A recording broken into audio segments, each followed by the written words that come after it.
Magbabago yung pananaw mo kapag napanood mo to.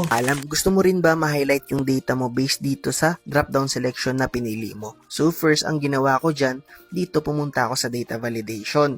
Pinili ko tong list, tapos yung source ko from dito, control shift down ko hanggang baba. Tapos click ko OK. Tapos control up na lang ako dito para hindi na ako mag-scroll.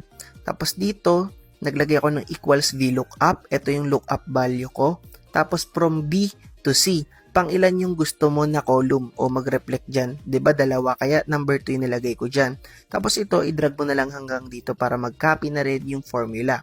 So from here, huwag ka mag-alala kung NA yan. Wala pa kasi yung, ayan, yung pagpipilian natin. So nagre-reflect na, 'di ba? So from B7 o row 7 hanggang pababa, is naglagay tayo dyan ng conditional formatting. New rule ka dyan. Tapos i-use a formula ka, mag-equals $sign B7 ka, tapos equals $sign E, tapos $sign ulit 2. Yung B7, ito yung unang cell item number natin.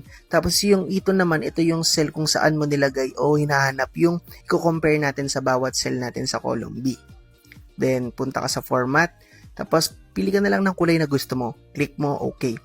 From dito, kapag namili na tayo sa data validation na nilagay natin, ayan na siya. So, ganun lang siya ka-basic. I hope nakatulong sa'yo yung technique na to.